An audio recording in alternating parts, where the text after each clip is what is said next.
Olá, seja bem-vindo ao nosso canal Cotidiano mais uma vez. Estamos aqui hoje com o Dr. Demetrios Campanati Antunes e vamos falar um pouquinho sobre a prevenção à Covid, vamos falar sobre vacinação e um pouquinho sobre o plano que Deus tem para nossas vidas nesse tempo também. Seja bem-vindo aí. Aproveite a oportunidade também, se inscreva no nosso canal, curte aí o nosso vídeo e compartilhe com outras pessoas.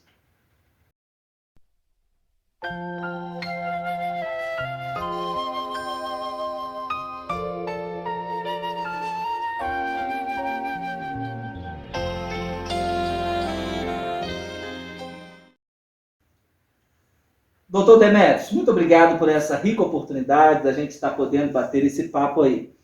E aí, muitas coisas têm sido faladas sobre a Covid, sobre esse tempo que a gente tem vivido, e a gente quer saber informações. Eu creio que o objetivo desse canal aqui é levar esclarecimento, informações também às pessoas, ao povo de Deus. E existe algum tratamento precoce para a Covid? Bom, em primeiro lugar, queria agradecer a oportunidade de estar participando aí do blog do irmão, né? É sempre importante a gente trazer informações imparciais, informações fundamentadas, principalmente nesses momentos de crise, né? A questão do tratamento precoce para a Covid é uma questão que ainda não está definida, como várias outras questões, né? O que se sabe até o momento, né, porque sendo que a Covid é uma doença nova, que surgiu em novembro, dezembro de 2019, iníciozinho de 2020, não houve tempo hábil ainda para que se fizesse estudos de qualidade, estudos bem feitos, estudos bem desenhados, para informar adequadamente como é o desenvolvimento. Está tudo sendo descoberto e sendo trabalhado continuamente. Então, uma coisa que pode ser verdade hoje, rapidamente pode se tornar obsoleta, né? Com relação ao tratamento precoce, tem sido debatido na mídia em grande quantidade, a gente tem que dividir em dois aspectos, né? O primeiro seria não um tratamento precoce, mas um tratamento profilático, que algumas pessoas têm optado por tomar, né? Algumas medicações que são recomendadas para se usar e que essas medicações fariam com que você não pegasse a doença, né? Esse tipo de opção, até o momento, não existe absolutamente nenhuma informação técnico-científica corroborando isso. Ou seja, não existe nenhuma medicação que proteja você propriamente de adquirir a doença. Salvo a vacina, mas a vacina não se classifica como medicação, né? Então, no sentido de prevenção, a utilização de medicações preventivas não tem mostrado eficiência, não tem mostrado efetividade nesse sentido. Com relação à pessoa que já está doente e que, estando doente, na fase inicial da doença, se existem medicações específicas que podem fazer com que o vírus não se desenvolva ou que a doença se desenvolva de uma maneira branda, existem alguns trabalhos iniciando, né? Existem alguns trabalhos científicos que estão surgindo agora na literatura, com algumas opções de utilização de determinadas medicações na fase inicial da doença. E alguns trabalhos têm mostrado um resultado promissor nesse sentido. Entretanto, é importante que a gente saiba o seguinte: os trabalhos que são feitos pelos cientistas, né, os pesquisadores, eles têm o que a gente chama de níveis de evidência. Então, existem trabalhos com evidência tipo A, que é uma evidência sólida, corroborada, firme, tipo B, tipo C, e a coisa com menos nível de evidência, o que a gente chama de evidência nível D, ela é a opinião do especialista. Ou seja, determinado especialista, determinado médico que está fazendo o trabalho, tem na experiência pessoal dele visto que determinada medicação tem um funcionamento. Então, esse tipo de trabalho, ele lança um pouquinho de luz para uma direção, mas ele não confirma que aquilo seja efetivo. É o trabalho, vamos dizer assim, com menor nível de evidência que você tem. É a opinião do especialista, né? Então, o que acontece, quando o especialista tem alguma informação nesse sentido, então você desenha trabalhos mais complexos, trabalhos que exploram mais adequadamente com relação à dose da medicação, à exposição da medicação, a tipos de paciente, a efeitos colaterais e vários níveis. E aí sim você vai ter trabalhos mais firmes a esse respeito. O que se faz do ponto de vista técnico, do ponto de vista médico, né? O que a gente faz é seguir as recomendações da literatura e as recomendações que nos são dadas principalmente através das especialidades, né? Então, por exemplo, nós temos a Sociedade Brasileira de Terapia Intensiva, a Sociedade Brasileira de Pneumologia, a Sociedade Brasileira de Doenças Infecciosas Parasitárias. E essas entidades, elas possuem grupos técnicos de trabalho que revisam constantemente a literatura. E elas trazem para a gente recomendações para que a gente possa exercer o tratamento baseado nessas recomendações. E até o momento, o que se sabe do ponto de vista científico, não há nenhuma informação que corrobore ou que afirme que tratamentos precoces com medicações A, B ou C produzam uma evolução diferente da doença. É o que se sabe até o momento. Ok. É bom a gente frisar para os nossos amigos que não há, de nossa parte, né, doutor Demetrios, nenhum interesse político, né? Porque, às vezes a gente ouve as pessoas comentando sobre esse assunto e eles têm um viés ideológico, um viés político, e não é esse o nosso interesse. O nosso interesse é gerar informação. Mas um dos tratamentos que a gente tem ouvido falar aí é um famoso remédio chamado ivermectina. O que você acha desse remédio? E se esse ou outros remédios, um outro também que foi muito falado é a cloroquina, né? Esses remédios são aplicados em pacientes, em alguma coisa, em algum momento? Como nós estávamos discutindo, existem alguns grupos que estão iniciando esse tipo de tratamento em grupos de pacientes, e isso está acontecendo, não é Brasil, né? Isso está acontecendo ao redor do mundo, porque o que acontece? Quando surge uma doença nova, como é o caso da Covid-19, enquanto você não tem medicações específicas produzidas para esta doença, é comum que se procure outras medicações que já existam e que essas medicações possam ter efeito com relação ao tratamento dessa doença, né? E foi o que foi feito com relação ao Covid. Quando começou o Covid, iniciou-se vários testes com várias medicações. Ivermectina, cloroquina, nitazoxanida, enfim, vários outros que não vale a pena a gente aqui comentar um por um. A ivermectina, assim como algumas outras, ela tem a característica, verificou-se que ela tem a característica de inibir, ou seja, dificultar a multiplicação do vírus. Em laboratório. Isso não significa que ela tenha o mesmo efeito no organismo, né? Mas em laboratório, sim, ela tem esse efeito. Só que para que ela tenha esse efeito em laboratório, o nível de concentração da ivermectina tem que ser 5 a 7 vezes maior do que o nível que a gente consegue no organismo, tratando o paciente, né? Aí você me perguntaria assim, então é só aumentar a dose, né? Não é, porque a ivermectina tem efeitos tóxicos também. Então, se você aumenta a dose de ivermectina, você vai ter os efeitos tóxicos dela no seu organismo, que não compensa com relação ao tratamento da doença, né? Então, a ivermectina tem sido usada em alguns grupos desses, com resultados conflitantes.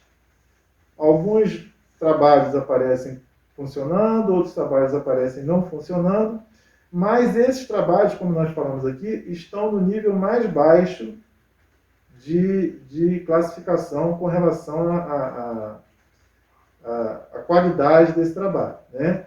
Então, são trabalhos incipientes, iniciais, que não tem como se afirmar nem que funcione, nem que não funcione, né? O que se sabe é que, como disse,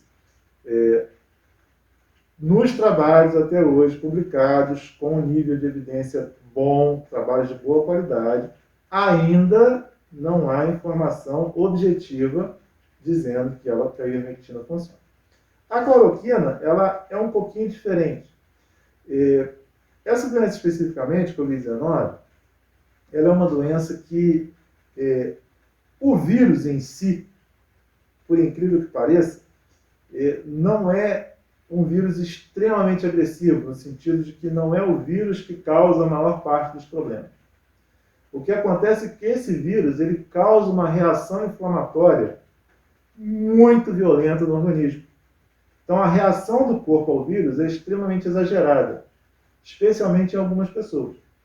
E aí, essa reação exagerada é que vai trazer as complicações pulmonares, complicações hepáticas, complicações cerebrais, complicações vasculares e várias outras. Então, testou-se também drogas moduladoras do sistema imunológico. E a cloroquina tem um efeito leve, vamos dizer assim, um efeito brando, com relação à modulação do sistema imunológico. Então, foi tentado também a cloroquina, mas na mesma situação, sem resultados, sem nenhum trabalho ainda de qualidade boa, trabalho com grau de qualidade A ou B, mostrando eficiência no uso da cloroquina. Então, volto a dizer, pode até ser que daqui a 1 ano, 2 anos, com tempo suficiente para se fazer trabalhos adequados com relação a essas drogas, elas mostrem alguma ação.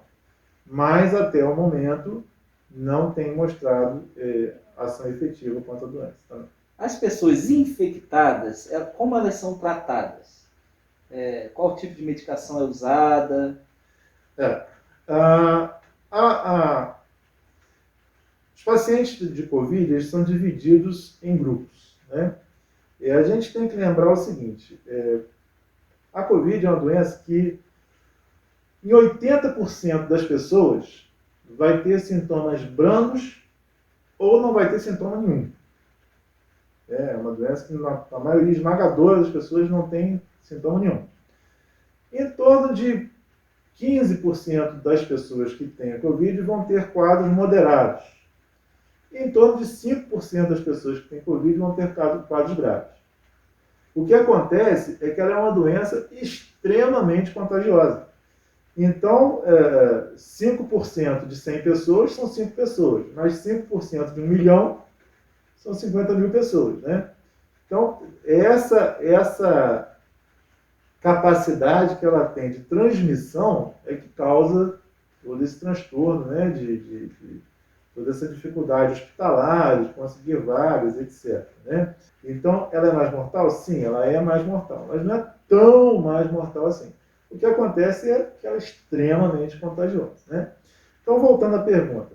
Então, os quadros brandos e assintomáticos em casa, repouso, hidratação, alimentação e aguardar. A doença vai seguir o seu curso como qualquer doença viral ocorre. Nos pacientes que têm quadros moderados, que requerem internação, aí você já tem um protocolo, né, que inicia com corticoide, em alguns casos, inicia com anticoagulantes, né, porque é uma característica da Covid, ter complicações vasculares de coagulação. Vamos lá. Anticoagulante, corticoide e medidas de suporte. Dentre elas, é comum se associar antibióticos para tratar o que a gente chama de infecções superpostas, superinfecções. A pessoa tem uma infecção pulmonar de base, que é viral, e naquele tecido que está doente, no pulmão que está doente, vem uma bactéria e se instala também. E aí você passa a ter 2 doenças. Né? Então, nesses pacientes moderados, você lança a mão, então, de corticoide, anticoagulante e antibióticos. E aí o paciente evoluindo mal, indo para o CTI, aí se lança mão de mais algumas drogas, né, que tem sido usadas de uma maneira geral, tem sido usado imunomoduladores, ou seja, medicações para diminuir a resposta inflamatória e tentar controlar o paciente nessa situação. Infelizmente, alguns pacientes, mesmo com todos esses cuidados, a resposta inflamatória do corpo é muito intensa, muito violenta e acaba a pessoa indo à óbito. Ah, joia. Um grande desafio aí para a medicina, eu creio que esse tempo tem sido para todos nós e a sociedade de maneira geral. Vamos então falar um pouquinho da questão da vacina. Você recomenda a vacina? Já se vacinou? Fiquei sabendo aí que já foi um dos primeiros aqui na cidade de Nova Friburgo a se vacinar. É interessante a gente saber também que o doutor Demétrios, ele é um irmão nosso em Cristo, da Igreja Batista, então é bom esse papo, você está ouvindo esses esclarecimentos, você está falando com alguém que é de Deus, alguém que está aqui para nos ajudar e eu creio que nos trazer informação. E aí, vai de vacina ou não vai? Já fui. Já foi? Como eu sou profissional de saúde, né, fui o primeiro grupo a ser vacinado aqui na cidade. Foram profissionais de saúde, idosos em instituições, né, e pessoas excepcionais, né. Até hoje, com relação às doenças virais, não há dúvida alguma de que a vacina é sempre, se não o melhor caminho de todos, é um dos melhores caminhos, com certeza, né? O que acontece também é o seguinte, a produção de uma vacina é uma coisa extremamente complexa. Ela não é simples, né, de se fazer. Basicamente, grosseiramente, existem dois tipos de vacina. Um é a vacina que é feita com o vírus inativado ou enfraquecido. O que se faz? Pega o vírus, leva para o laboratório, você faz aquele vírus se reproduzir, seguidas vezes, gerações subsequentes, e a cada geração o vírus vai ficando um pouquinho mais fraco, até que ele se torna um vírus muito enfraquecido. E aí você administra esse vírus enfraquecido no paciente, e o paciente aprende a combater aquele vírus enfraquecido, e quando chega o vírus real, ele já está preparado para combater aquele vírus real.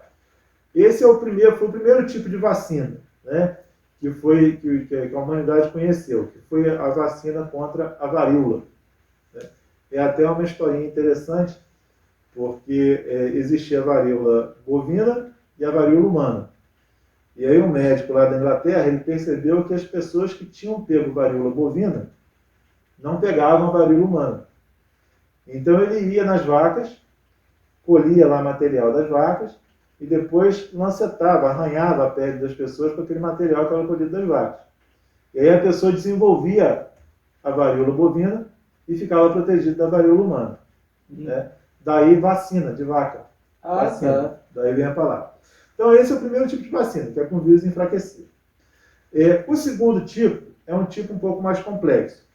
Você leva o vírus para o laboratório, você quebra o vírus, né? Você faz o sequenciamento dele, você quebra os pedacinhos do vírus, as proteínas que formam o vírus, e aí você vai verificar quais proteínas daquela vão produzir efeito imunológico nas pessoas e quais pedaços não vão. E aí você separa um pedaço do vírus, que é aquele pedaço onde você consegue a maior reação imunológica com relação àquele vírus. E aí você pega esse pedaço e injeta esse pedaço na pessoa. E aí o organismo aprende a combater esse pedaço. As vantagens e desvantagens, cada método tem vantagens e desvantagens, tem vírus que se prestam ou não se prestam, mas basicamente são esses dois tipos, né? E o efeito é o mesmo, ou seja, você expor o organismo da pessoa a uma proteína estranha, que é a proteína viral, e o organismo automaticamente vai fazer uma resposta imunológica contra esse pedaço de vírus. E aí, quando você for acometido da doença, seu organismo já sabe já reconhece a cara do bandido, né? Ele não precisa ficar aprendendo quem é bandido e quem não é. Ele já sabe que aquela proteína é inimiga, então ele consegue lutar com mais eficiência. Hoje, então, esse trabalho para desenvolver a vacina, que é extremamente complexo, na história da humanidade, foi o efeito, talvez um dos feitos tecnológicos mais grandiosos, foi essa vacina que saiu agora para a Covid, porque nós, em um período de um ano, praticamente, de fevereiro para cá, que a coisa se tornou mais problemática, quer dizer, em 9 meses a 11 meses, você conseguiu sair do zero e produzir uma vacina, ou várias vacinas com eficácia, né? E aí agora estão chegando no mercado várias vacinas, a Coronavac, Oxford. A de Oxford, a da Rússia, que é a Sputnik, tem mais uma indiana, que eu não me recordo o nome. Da Pfizer. Enfim, exato. Estão surgindo várias vacinas. Qual dessas vacinas é a melhor? Ainda não se sabe. Mas todas essas vacinas, desde que cumpridos os passos legais, né, e autorizadas as vacinas, elas são seguras e podem ser usadas com tranquilidade pela população. Ah, joia. A gente sabe que tem muita gente com medo e receosa. Algumas coisas que a gente ouve, né? Me perguntaram recentemente, pastor, se eu tomar a vacina eu vou perder a minha salvação? Algumas coisas até chegam a ser engraçadas, né? Então, o caminho é a imunização da população, né? O caminho tem que ser essa conscientização das pessoas de fazerem a sua parte, manterem o distanciamento, álcool gel, lavar bem as mãos, e o caminho de, já que está tendo a vacina, a sociedade se mobilizar para se vacinar. Esse é o caminho. Com certeza. A imunização do ponto de vista de saúde pública, né? Quando a gente visa a saúde pública, é um pouquinho diferente da questão da saúde individual, né? Saúde pública, você pensa em você, mas pensa também no seu semelhante, né? Para você ter uma imunização eficiente da população, você precisa aí que em torno de 70% da população esteja protegida, né? Como que essa proteção vai acontecer? Ou com o contato direto com o vírus, ou com a vacinação, né? Obviamente, com a vacinação é o método mais seguro. Mas para você ter um decrescimento significativo da curva de infecção, da curva de novos doentes, da curva de casos graves acontecendo, você precisa que uma parcela grande da população seja protegida, né? E a maneira mais eficiente é com relação à vacina. Então, quando você se vacina, você não está protegendo só você mesmo. Você faz o que a gente chama de bloqueio, né? Porque se eu estou imunizado, eu não vou pegar e não vou transmitir para você, que não vai transmitir para outra pessoa. Então, quando você se vacina, você não protege só você. Você protege você e protege a sua comunidade, né?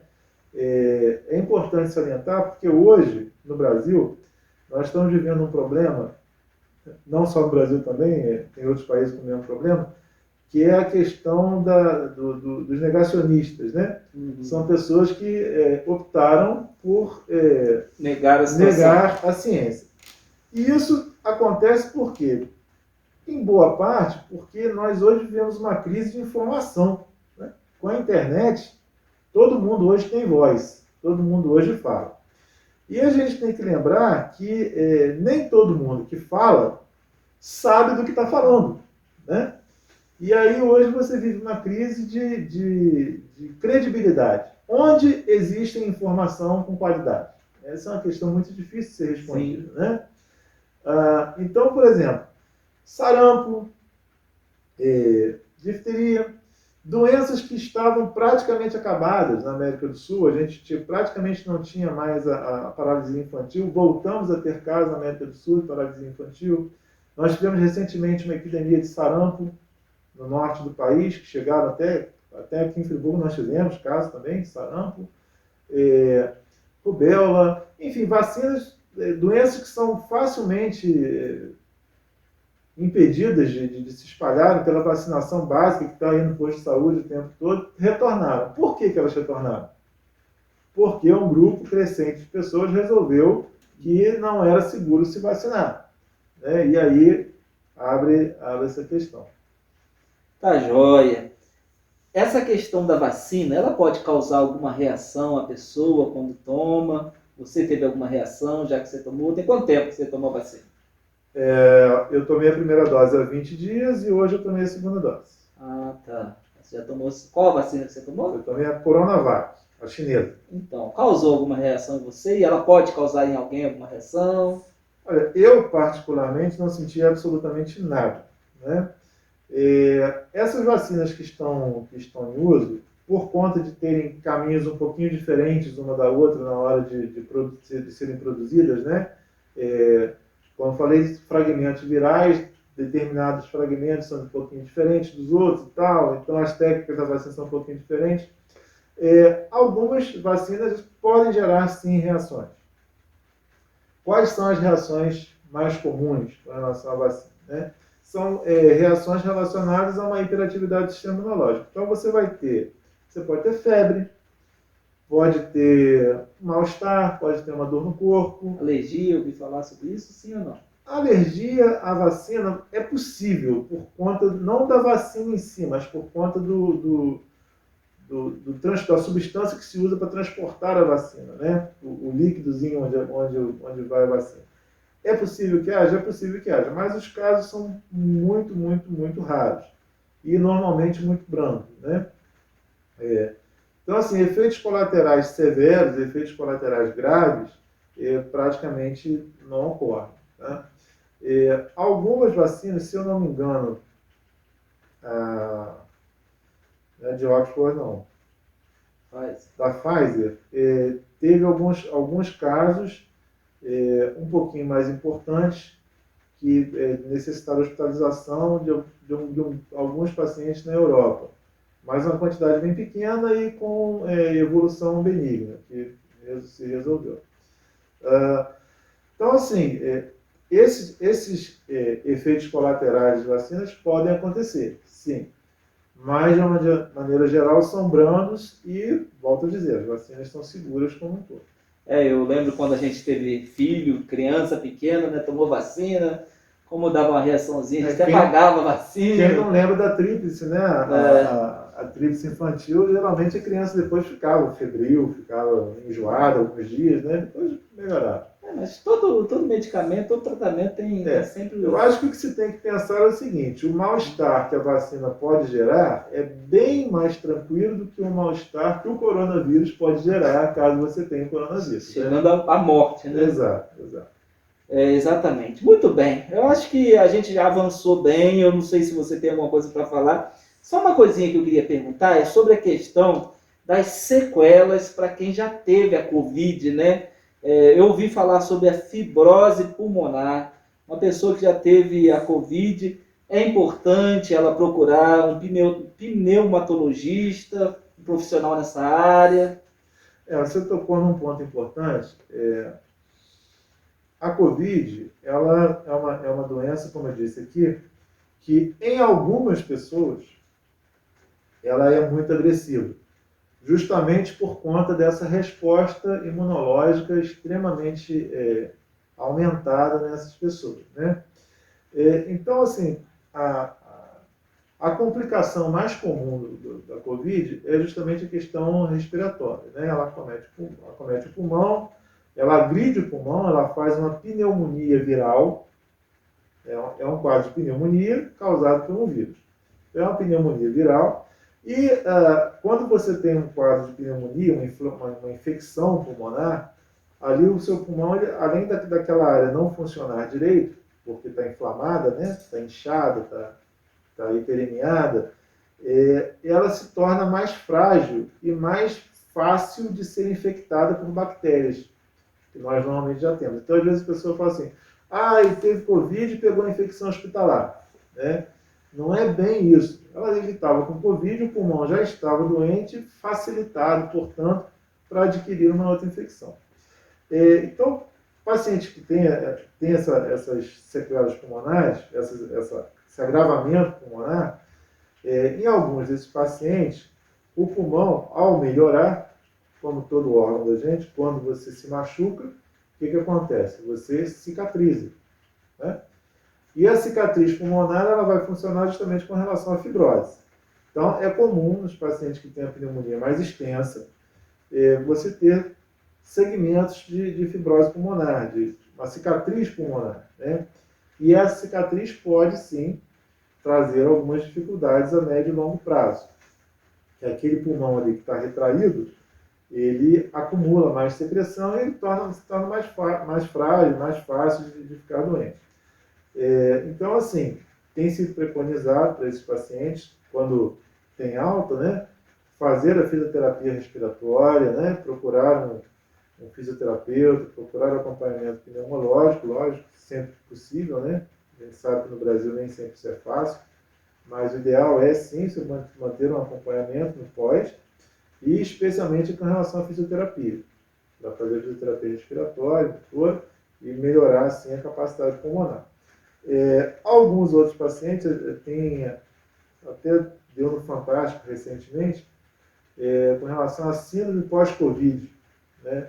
Algumas pessoas parecem que estão evoluindo bastante mal, com dor muscular intensa durante um período prolongado, né? A questão do olfato, do paladar, que em algumas pessoas demora, às vezes, meses para retornar, e quando retorna meio esquisito, né? A coisa meio devagar.